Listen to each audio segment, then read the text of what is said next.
Assalamualaikum warahmatullahi wabarakatuh. Nama saya Muhammad Iqbal dari kelas Bahasa Indonesia A akan mempresentasikan tentang bantuan perbankan syariah pada perkembangan UMKM syariah di masa pandemi. Yang pertama saya akan pembahasan, yang kedua pemberdayaan UMKM, yang ketiga ada lembaga keuangan syariah, yang keempat ada kesimpulan. Pembahasan. Pada perkembangan saat ini, banyak masyarakat yang tertarik untuk mengkonsumsi produk-produk berbasis syariah. Oleh karena itu, sebagian masyarakat Islam, fenomena tersebut menyebabkan munculnya kesadaran dan keinginan ke arah ekonomi yang berlandaskan nilai Islami.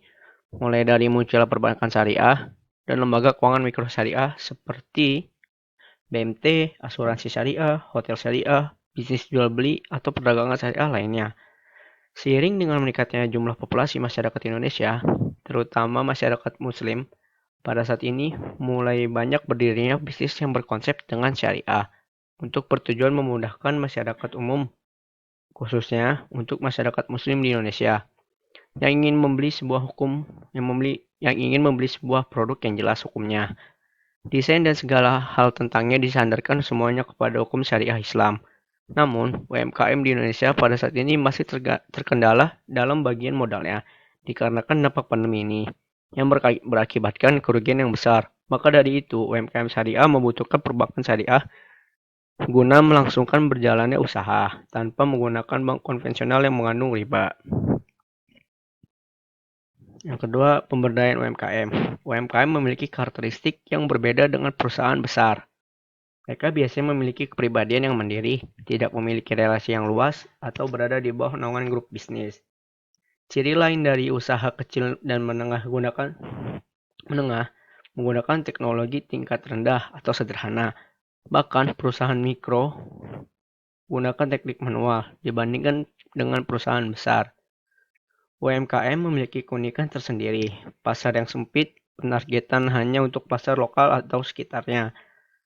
Modal usaha UMKM sangat terbatas, dan bantuan modal juga bisa didapatkan bahkan jika mereka biasanya membutuhkan sulit untuk menemukan dana untuk mengembangkan bisnisnya. Mereka membutuhkan banyak bahan, alat yang dapat meningkatkan jumlah komoditas yang dihasilkannya.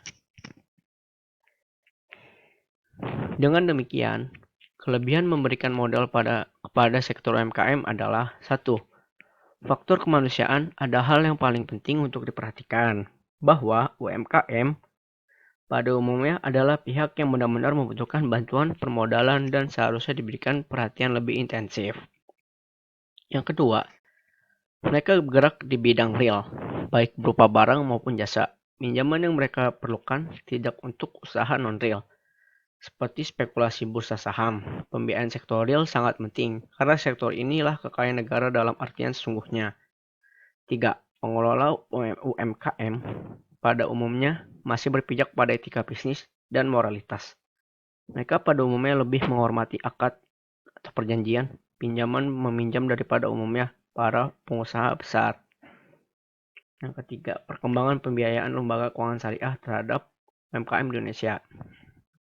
Bank memiliki peran besar dalam penagihan utang dana dari masyarakat, kemudian dialihkan sebagai modal usaha menciptakan pertumbuhan ekonomi. Ini menggambarkan bagaimana sebuah lembaga keuangan memainkan peran yang sangat penting dalam pembangunan ekonomi negara. Dengan modal, bisa mengubah hal yang tidak berguna menjadi hal yang berguna.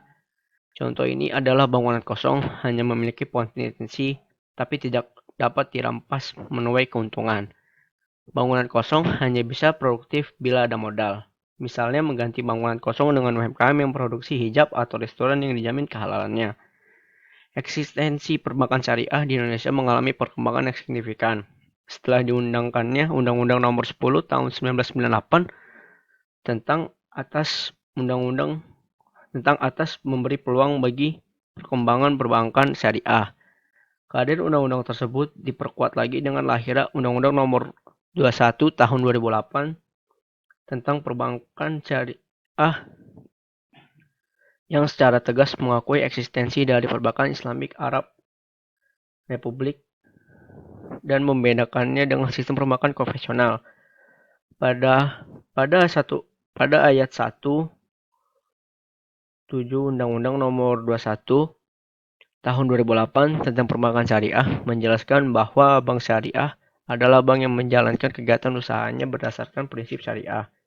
Dan menurut Indonesia terdiri atas bank umum syariah dan bank pembiayaan syariah.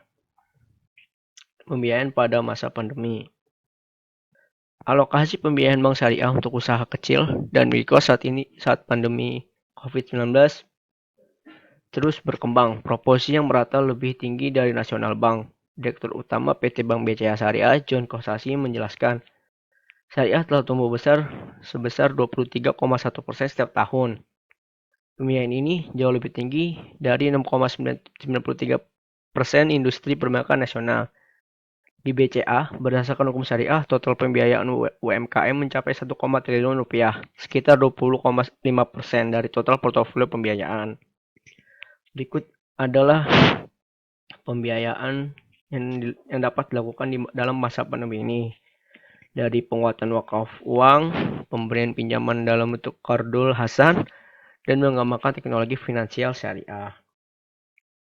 Kesimpulan, sebagai negara dengan penduduk muslim terbesar di dunia, umat Islam bisa mencukupi memainkan peran terbaik melalui berbagai bentuk atau modus filantropi keuangan Islam. Terutama selama pandemi COVID-19, peran itu diharapkan mengatasi guncangan ekonomi yang terjadi dan seluruh masyarakat, khususnya masyarakat muslim, dapat berpartisipasi dan berkontribusi untuk pemulihan guncangan ini. Di antara solusi yang dapat diberikan dalam kerangka konseptual dan sistem keuangan sosial Islam adalah 1. Penyaluran yang bersumber dari bantuan tunai langsung dari zakat, donasi, dan sedekah. 2. Penguatan wakaf berupa wakaf tunai, wakaf produktif, sukuk, dan wakaf yang dihubungkan dengan wakaf digunakan untuk infrastruktur. 3. Memberikan bantuan melalui usaha unggulan di sektor komersial dan usaha mikro kecil dan menengah. 4. Melalui proyek Qadhar dan Hasan.